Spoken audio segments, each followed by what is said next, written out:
መልካም ቤተልሔም መልካም ቤተልሔም መልካም ደጀ ሰላም እኔ አምላክን ብሆን በጉልበት ያልኮራም።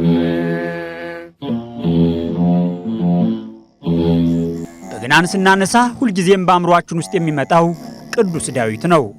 ንጉሥ ሳኦል በርኩስ መንፈስ በታወከ ጊዜ በረኝነት ላይ የነበረው መልካሙ በገና ደርዳሪ ቅዱስ ዳዊት ተጠርቶ ለንጉሱ ሲዘምርለት የሚያስጨንቀው መንፈስ ይርቅለት እንደነበር በተለያዩ ድርሳናት ተከትቦ ይገኛል።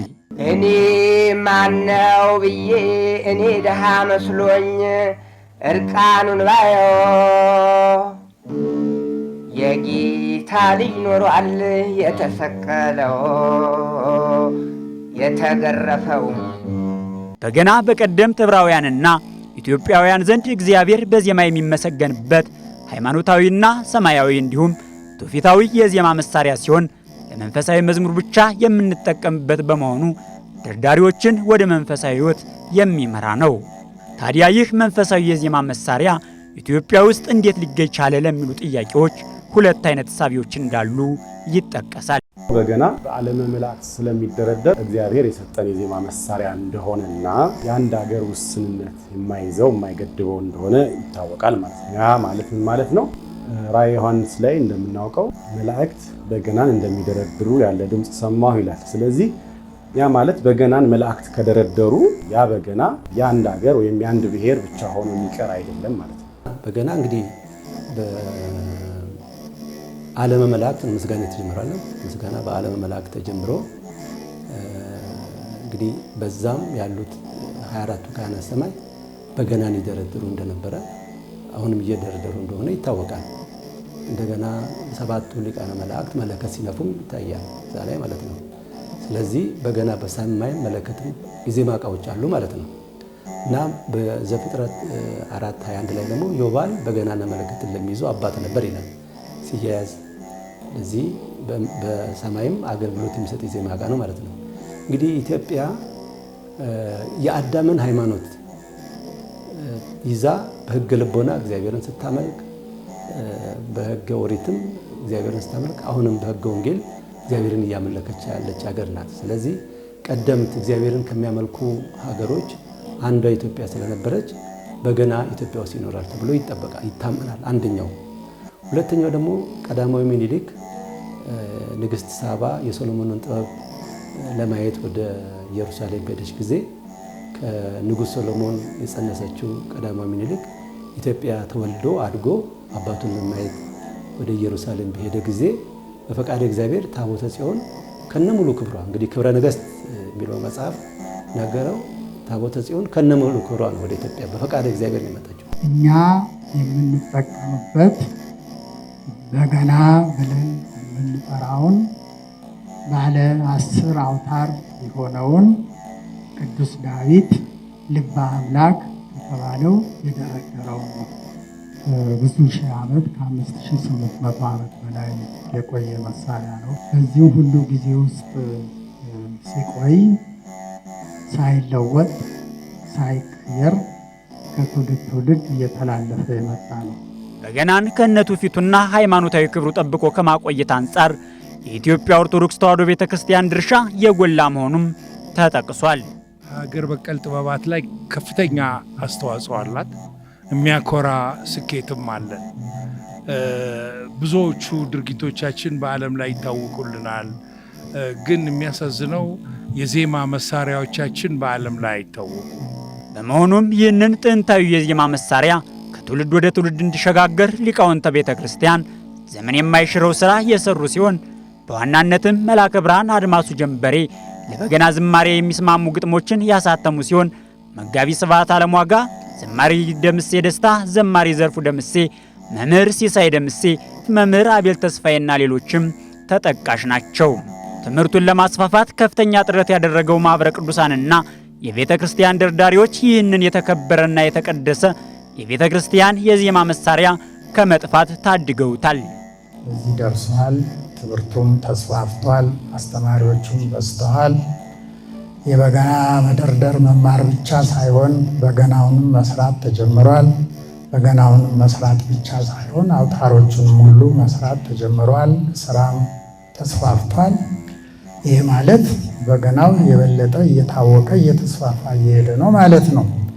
ግን አልፎ አልፎ ደግሞ በገናን ከደንቡ ከልምዱ ውጪ የመጠቀም አዝማሚያ ይታያል። ትውልዱ በገናን ከነቱ ፊቱ ያስረከቡት አባቶች ቢኖሩም ዛሬ አስደንጋጭና አሳፋሪ በሆነ መንገድ ይህንን ቅዱስ የሆነ የቅድስት ቤተ ክርስቲያን የዜማ መሳሪያ መዝፈኛና መቀመጫ ወንበር በማድረግ ስርዓት የጎደለው ድርጊት የሚፈጽሙ አካላት ተበራክተዋል።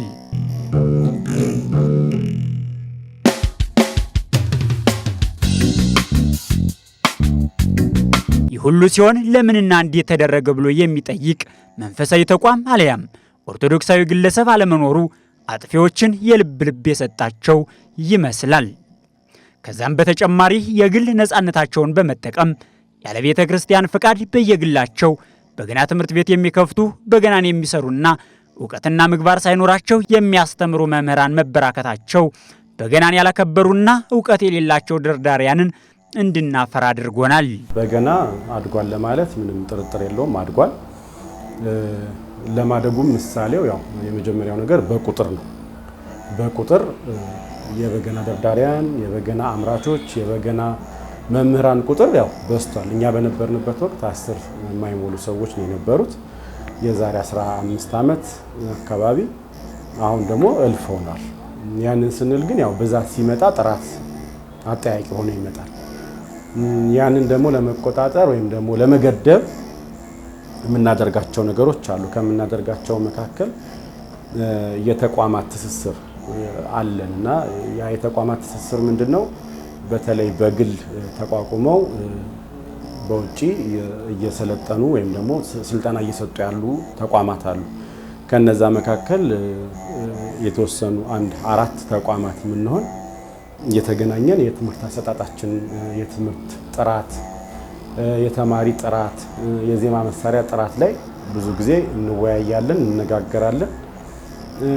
ለሌሎች ተቋማትም ግብዣውን እናደርጋለን። ይህንን ስንል ሰንበት ትምህርት ቤቶችን አያጠቃልልም። ምክንያቱም ሰንበት ትምህርት ቤት ላይ ልክ እንደ አሁን ላይ እንደ ምንድነው ተይዞ ያለው ልክ እንደ መዝሙር ጥናት ነው። ልክ እንደ መዝሙር ጥናት ስልጠናው እንደ መዝሙር ይጠናል። ከዚያ ውጭ ግን ዲቴል የሆነ ዕውቀት ያለው ሰው ወይም ደግሞ ፐርፌክሽን ላይ ምናምን እንደዛ አይነት ነገር ላይ እየተሰራ ነው ለማለት ትንሽ ይከብዳል። እየሰሩ ያሉ አሉ፣ ግን በዛ ልክ ግን እየተሰራበት አይደለም። ምክንያቱም ሁላችንም የሰንበት ትምህርት ቤት ፍሬ እንደመሆናችን ስልጠናው ላይ የሚሰጠውን አካሄድ ተማሪዎቹ ሲመረቁ እንገኛለን። ያው በምናያቸው ነገሮች አስተያየትም እየሰጠን ወደኛ እንዲመጡና ይሄን ነገር ለማስተካከል ለመቅረፍ ተገናኝቶ የመስራቱን ስራ መስራት እንዳለብን እናሳውቃለን።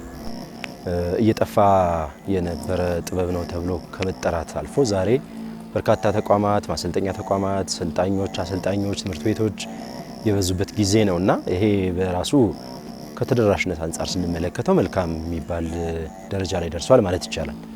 ነገር ግን ይሄ ማለት ጥራት በብዛት አይለካም። ስለዚህ የጥራቱ ጉዳይ አብሮ ሊታይ የሚገባውና በጣም ወሳኝ ነገር ነው የሚሆነው ማለት ነው።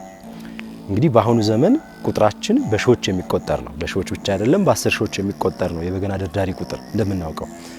ግን ምን ያህል በዛ ደረጃ የበሰሉ ዝማሬዎች እየወጡ ነው? ምን ያህል በዛ ደረጃ ብስለት ያላቸው ድርደራዎች እየደረሱ ነው የሚለው መጠየቅ ለዚህ ራሱ መልስ ያስገኛል ማለት ነው። ግልጽ ነው። ስለዚህ በአሁኑ ዘመን ምንም እንኳን አሰልጣኞች ቢበዙም፣ ትምህርት ቤቶች ቢበዙም፣ ሰልጣኞች ቢበዙም፣ ደርዳሪ በአጠቃላይ ቢበዛም የብስለቱ ጉዳይ ትውፊታዊ ነገሩን አስጠብቆ የማስቀጠሉ ጉዳይ ግን በከፍተኛ ሁኔታ ጥያቄ ውስጥ የወደቀበት ሁኔታ እንዳለ በግልጽ መረዳት እንችላለን ማለት ነው። እንግዲህ የጥንታውያን የበገና ድርደራዎችን፣ ጥንታውያን የበገና ዜማዎችን፣ የበገና መዝሙሮችን በሰማንበት ደግሞ አሁን ላይ የምንሰማቸው ትንሽ የበገናን ክብር፣ ድምጹን፣ ባህሪውን፣ ለዛውን፣ ወዙን የሚያሳጡ ብዙ ነገሮች እየሰማን ነው። አሁን እንግዲህ የሚዲያውም ስፋትና እንደተባለው ደግሞ ሀይባ ያለመኖሩ ቅጥማጣቱ በራሱ የሚፈጥረው ከፍተኛ የሆነ መልካም ነገር እንዳለ ሁሉ ደግሞ መጥፎ ነገር ተጽዕኖም ደግሞ ይኖረዋል። በኳሊቲው ላይ፣ በጥራቱ ላይ፣ በመሳሰሉት ነገሮች ላይ የሚፈጥረው ትልቅ የሆነ ተጽዕኖ ይኖራል። እንግዲህ አሁን ላይ የሆነ ያለው ምንድነው? አገልግሎቱ ጥራቱ ጥቂት እየሆነ ግን ደግሞ ያንን በድፍረት ይዘነው ወደ ሚዲያ የምንወጣበት ሁኔታ እየሰፋ እየመጣ ያለ ነው የሆነው። በእርግጥ ትውልዱም ትንሽ እውቀት ያነሰበት ድፍረት የበዛበት ትውልድ ይመስለኛል አሁን ላይ ያለንበት ትውልድ እውነት ለመናገርና ጥቂት እውቀትን ይዞ ማዳበር ነበር የሚጠበቅ የነበረው። ነገር ግን ቀስ ብሎ ከማዳበር ይልቅ በፍጥነት ይዞ ወደ ሚዲያው መውጣትና እንዲህ አይነት ከፍተኛ የሆኑ ክፍተቶች ይስተዋላሉ።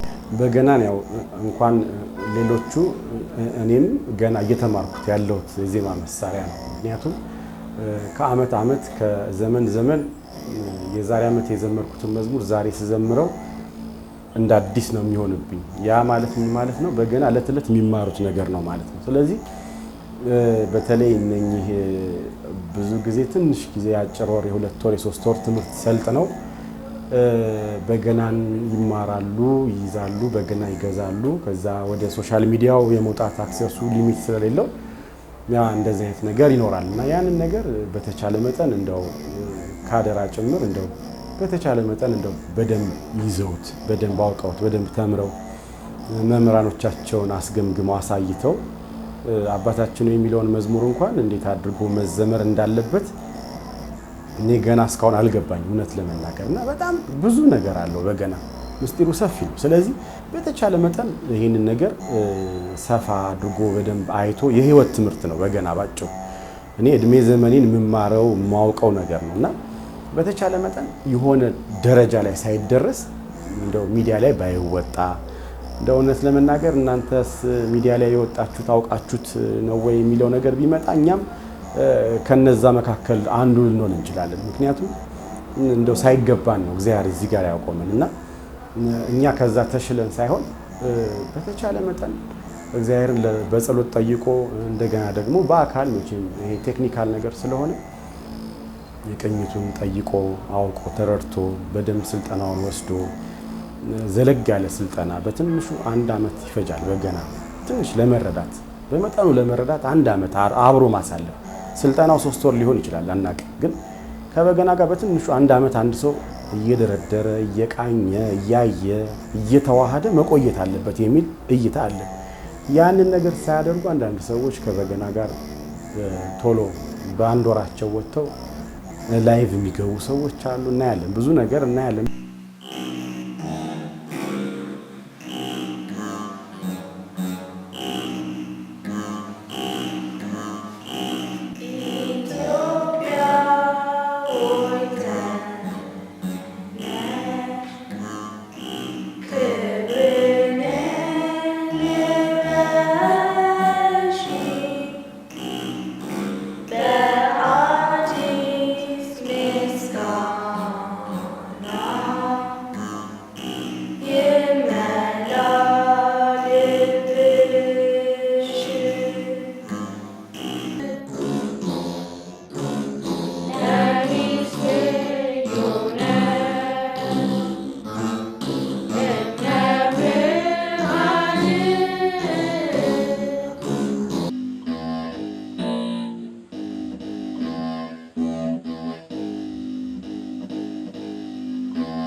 በዚህ ቪዲዮ ላይ በግልጽ እንደምንመለከተው እንዲህ አይነት ነገሮች ናቸው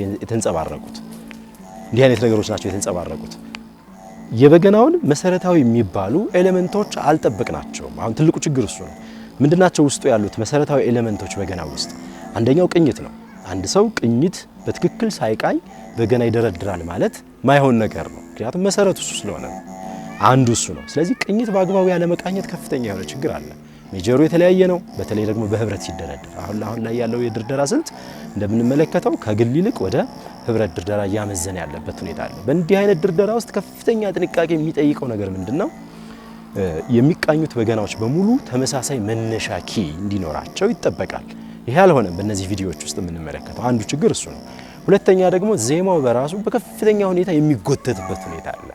ይሄም ደግሞ ራሱን የቻለ አክሰፕተብል የሆነ ዶሜን አለው። ጉተታውም ተቀባይነት የሚኖረው ፍጥነቱም ተቀባይነት የሚኖረው ራሱን የቻለ ምን አለው ሬንጅ አለው ማለት ነው። በዛ ሬንጅ ውስጥ ከመጫወት ይልቅ በከፍተኛ ሁኔታ መጎተት ይስተዋላል። ይሄም ዜማውን ኮምፕሊትሊ ያበላሸዋል። ይሄም ሌላኛው ችግር ነው የሚሆነው ማለት ነው።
አሁን ይሄንን ዜማ ስንሰማው መዝሙሩ ምን እንደሆነ ራሱ ለመለየት በጣም አስቸጋሪ ነው። እውነት ለመናገር በደንብ እስከ መጨረሻው ቢሰማ ቢደመጥ ዜማው ያው የትኛው መዝሙር ለመዘመር እንደተፈለገ ራሱ ግልጽ አይደለም። በጣም ዜማው ከመለጠጡ የተነሳ ማለት ነውና ይሄ እንዴ በገና እንደዚህ ነው እንዴ እንደዚህ አይነት ድምጽ ነው እንዴ ያለው እንዲባል እድል እየሰጠነው እንደሆነ የሚሰማኝ እንደገና ደግሞ ተጠባብቆ ያለ መዘመር እንግዲህ የህብረት ድርደራ በራሱ ውበት የሚኖረው በህብረት ድርደራ ውስጥ የሚሳተፉት ዘማሪያን ደርዳሪያን በሙሉ በህብረት እኩል አስጠብቀው መሄድ የቻሉ እንደሆነ ነው። እሱ መሆን ካልቻለ አስቸጋሪ ነው የሚሆነው፣ ዝብርቅርቁ ነው የሚወጣውና እንዲህ አይነት መሰረታዊ የሚባሉ ክፍተቶች የሚስተዋሉበት ሁኔታ ነው ያለውና እነዚህ ነገሮች ሀይ ሊባሉ የሚገቡ ነገሮች ናቸው ማለት ነው።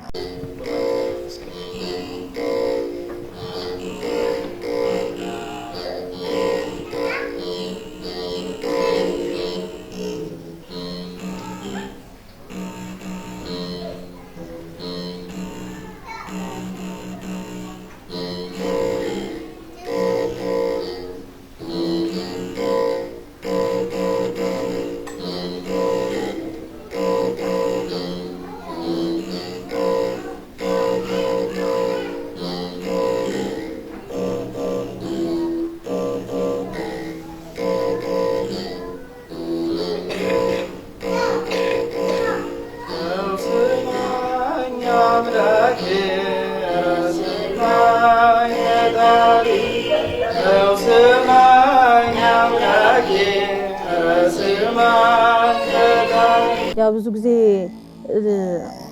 ከመደርደር መማር ይቅደም ማለት መማር ቢቀደም በጣም ቆንጆ ነገር ነው። እኔ አንዳንድ ጊዜ ዜማው ከዜማው ውጪ አሁን ከመዝሙሩ ዜማ ውጪ የሚዘመሩ ዜማዎች አሉ።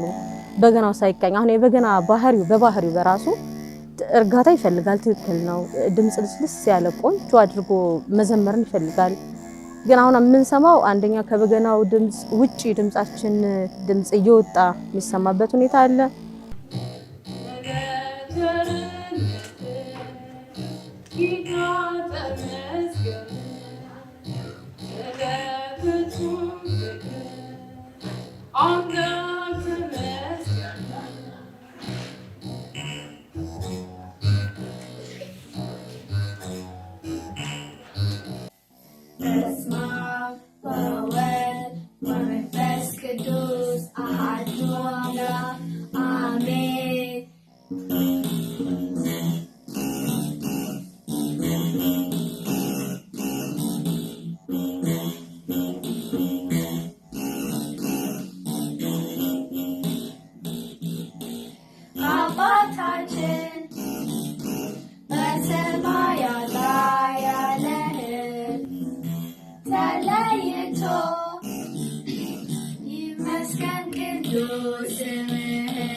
ያስተዋልን ያለው ሌላኛው ችግር ስትሪንግ መዘመር እንግዲህ በገና ይታወቃል የክር ዜማ መሳሪያዎች ውስጥ የሚካተት የዜማ መሳሪያ እንደሆነ እናውቃለን ግን እነዚህ እንደ ክር የምንጠቀማቸው ነገሮች መሆን ያለባቸው ምን አይነት ነው የሚለውን ስንመለከት ትልቁ ምላሽ የምናገኘው ከትውፊት ነው የምናገኘው ምክንያቱም ይሄ በገና ዝም ብሎ በዓለማዊ የሙዚቃ ዕውቀት ውስጥ በአንድ ጊዜ ወይ በሆነ ወቅት ላይ በሆነ ቦታ ላይ ብቻ የተፈጠረ አይደለም ከዛ የሚዘል ጥልቅ ምስጢር ያለው ጥንት ጀምሮ ስንገለገልበት የነበረ ሃይማኖታዊ መነሻና ማስረጃ ያለው ነገር ነው እንደ አንድ ቀለል እንዳለ የሙዚቃ መሳሪያ ነጥለን የምንመለከተው ነገር አይደለም ስለዚህ ከትውፊት የተለየ ሊሆን አይችልም ማለት ነው ከትውፊት የተለየ የሆነ እንደሆነ ዝም ብሎ ሙዚቃዊ ማንነቱ ብቻ ነው ሊንጸባረቅ የሚችለው ስለዚህ ከትውፊት የተለየ አይደለም ስለዚህ ትውፊት ውስጥ የምናገኘው ምንድነው አንደኛው ብለን ስንጠይቅ አውታሮቹ ሊሰሩ የሚገባቸው ከበግ አንጀት አለበለዚያም ደግሞ ከከብት ጅማት በአግባቡ ሊዘጋጁ እንደሚገባቸው አባቶቻችን ፍንትው አድርገው አስተምረውናል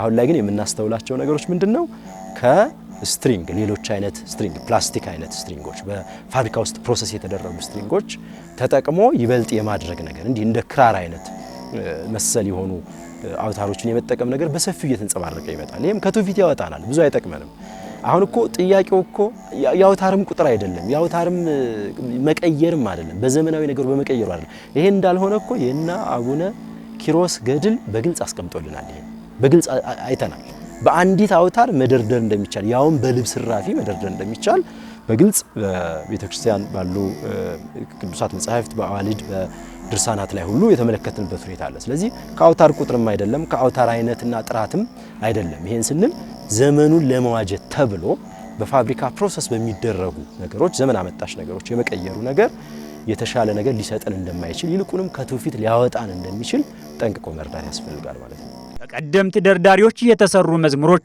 ዜማቸው ልቦናን የሚመስጥ ግጥሞቻቸው በሰምና ወርቅ የታጀበ እጹብ ድንቅ እንደነበር ሁሉም የሚያውቀው ሀቅ ነው ጻድቅ ኢትዮጵያ ታውቋል እምነትሽ የዳዊት ዘር ድጋም ሆኗል ጸሎትሽ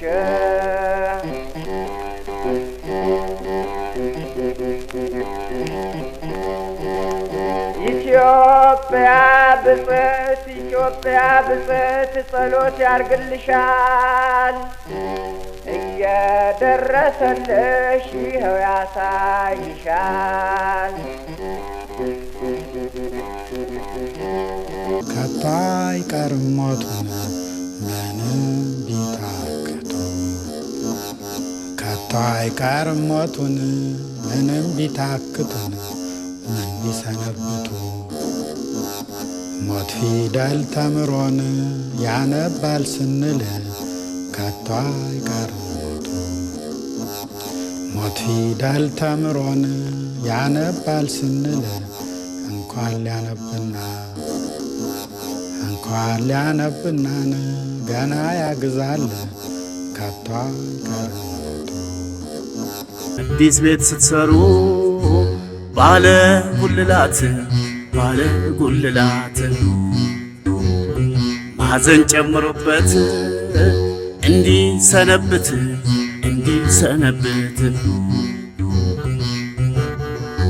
ዳሩ ግን ዛሬ የበገናን ዜማና ግጥሞች ከሌሎች መዝሙሮች መለየት የማይቻልበት ሁኔታ መፈጠሩንም እያየነው ያለው እውነታ ነው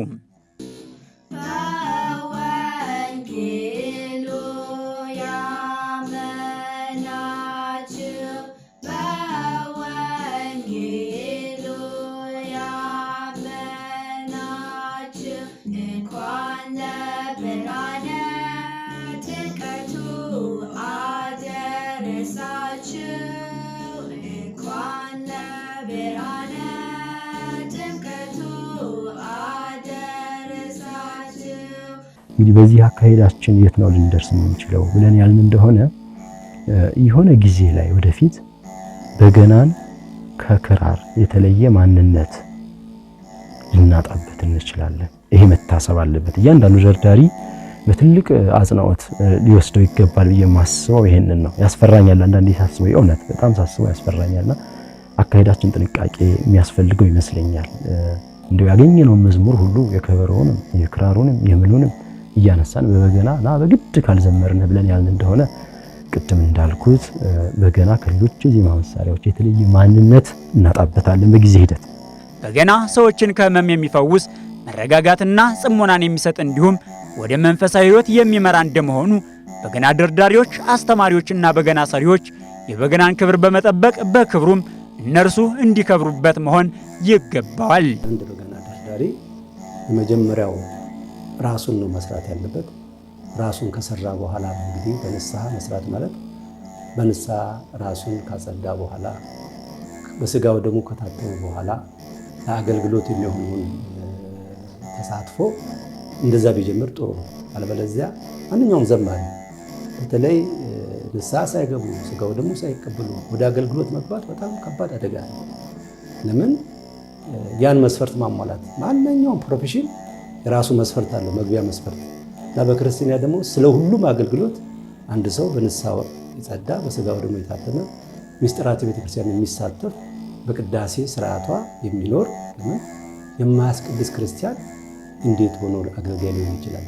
ለምን ቅዳሴ ዋናው ትልቁን ምስጢር የምንሳተፍበት ስለሆነ በዛ ሂደት ውስጥ ማለፍ ግድ ይላልና እግዚአብሔር ፈቅዶልን እግዚአብሔር ወዶ በዚህ ዘመን በገናን አስነስቶ በገናኛ እጅ ላይ ሲገባ በጣም ጥንቃቄ ማድረግ አለብን። የምንጠነቀቀው ለኛ ነው። በቀጣይም የበገና ትውፊትና ሃይማኖታዊ ስርዓት እንዳይጠፋ የቀደሙትን አባቶች ወደ ኋላ ተመልሶ ማጥናትና መመርመር እንደሚገባና ቤተክርስቲያንና መንፈሳዊ ማህበራት ክትትልና ድጋፍ በማድረግ ችግሩ የሚቀረፍበትን ሁኔታ መፍጠር ለነገ የማይባል የቤት ስራ ነው። ለሰዎች ለመምህራኖቻችን ማሳየት ማስገምገም መቻል።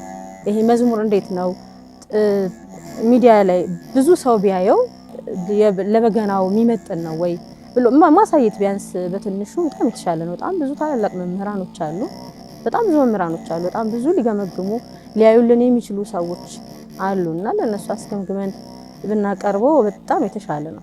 እንግዲህ ከዚህ ጋር አብረን ልናስተውለው የሚገባው ነገር ቀደም ብሎ እንደተነጋገር ነው ዘመኑ ትንሽ እውቀት ያነሰበት በአንጻሩ ደግሞ ትንሽ ድፍረት በዛ ያለበት ትውልድ ነው ብሎ መናገር ይቻላልና ከዚህ ጋር ተያይዞ እጅግ በጣም ጥቂት እውቀትን ይዘን ፈጥነን ግን ወደ ሚዲያ ለመውጣት የምናደርገው ነገር ትንሽ እንትን ይፈልጋል፣ ሃይባ የሚፈልግ ነገር ነው የሚሆነው። ምክንያቱም ይሄን ባደረግን ቁጥር ለሌሎችም መጥፎ ነገር እናስተላልፋለን፣ ጥሩ ላይሆን ይችላል።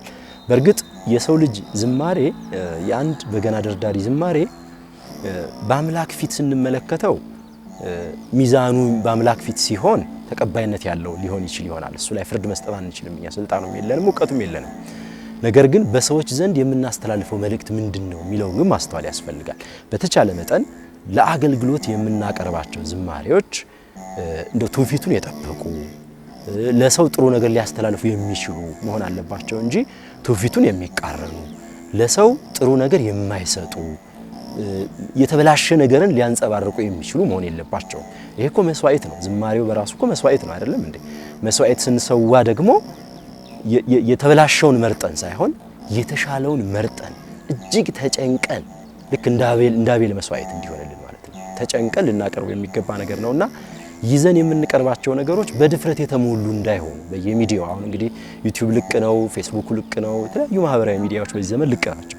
በእነዚህ ሚዲያዎች ላይ በበገና አገልግሎት ዙሪያ ይዘናቸው የምንቀርባቸው ነገሮች ድፍረት የተሞላባቸው ከሚሆኑ ይልቅ ትህትናን የተላበሱ እንደ አቤል መስዋዕት እንዳልነው የተመረጡና ለሰውም ጥሩ ነገር ሊያስተላልፉ የሚችሉ በተቻለ መጠን ትውፊቱንም ደግሞ ሊያንጸባርቁ፣ ሊያስተምሩ፣ ሊያስቀጥሉ የሚችሉ መሆናቸውን ማሰብ አንዴ ብቻ ሳይሆን ሁለቴ ሶስቴ ደጋግሞ ማሰብ ያስፈልጋል እንጂ በጣም የተበላሹ ነገሮችና ትክክል ያልሆኑ ነገሮችን ትውፊቱን የማይመጥኑ ከትውፊቱ አንፃር የማይሄዱ ለበገናው ክብር የማይመጥኑ ነገሮችን ወደ አደባባይ ይዘን ለመውጣት ከመፍጠን መቆጠብ ያስፈልጋል ማለት ነው እንደ አንድ ክርስቲያን። ሁሉም ሰብህቦ በክህሎቱ ነው የሚለውና ሁሉም አንዳንድ ሰዎች ምናልባት በገና ስለደረደሩ ስለተማሩ ግዴታ በበገና መዘመር ብቻ ላይሆን ይችላል ተግባራቸው። ይህንንም ፋሲሊቴት ማድረግ ሊሆን ይችላል። ቤተክርስቲያን ማኅፀነ ለምለም ናት። ስለዚህ በዚህ ምክንያት ብዙ ልጆች የቤተክርስቲያን ልጆች አሉ። በተለይ የበገና ቤተሰብ ብለን የምናስባቸው በገና የሚደረድሩ እየተማሩ ያሉ የተማሩ ጨርሰው ያሉ እነኚህ ሁሉ እንደዚህ አይነት ነገር ሲደረግ ወንበር ሲደረግ በገና ላላግባብ ነገር ሲደረግ የመቃወም እና አንድነት ህብረት የመፍጠር ዓላማና እይታ ቢኖረን ጥሩ ነው እላለሁ። ስለዚህ በዚሁ አጋጣሚ ዛሬ የሚገኘው ወይም የተገኘው ህዝብ በገና ደርዳሪ ነው የሚበዛው አብዛኛውና ይህንን ህብረት ፈጥሮ ይህን ነገር መቃወምና መከላከልና ማስቆም ይቻላል። ምክንያቱም እኛ በቂ ነው። በበገና ውስጥ ያለውን ግብ የበገናውን ትውፊታዊ ግልጋሎት አባቶቻችን ነበረው እንዴት ነበር ይገለገሉበት የነበረው? ምን አይነት ገጽታ ነበረው? እንዴት አይነት ያጫወት ስልት ነበረው? እንዴት አይነት ያገጣጠም ስልት ነበረው የሚለውን እሱ ነው ጎላችን የሚሆነው። ምክንያቱም የእምነት ሪፈረንሳችን ሁልጊዜም ወደ ኋላ ነው፣ ከቀደሙት ነው። አስተውሉም የተባለው እነሱን ስለሆነ ማለት ነው። በዚያ ውስጥ መመልከት፣ በዚያ መነጽር ውስጥ ሆኖ መመልከት ያስፈልጋል። ስለዚህ ጎላችን እሱ ነው። ስለዚህ እሱ ጎል ከሆነ እኔ እንደ ደርዳሪ እንደነሱ መምሰል፣ እንደነሱ መሆን፣ እንደነ ቅዱስ ዳዊት ማለት ወደ ኋላ እየተመለስኩት ነው። እንደዚያ መሆን ከሆነ እያንዳንዱ ደርዳሪ እቅዱ ጎሉ እሱ ከሆነ አካሄድ ምን መምሰል አለበት ብሎ መጠየቁ እጅግ በጣም የብልህ ያስተዋይ ጥያቄ ነው የሚሆነው ማለት ነው።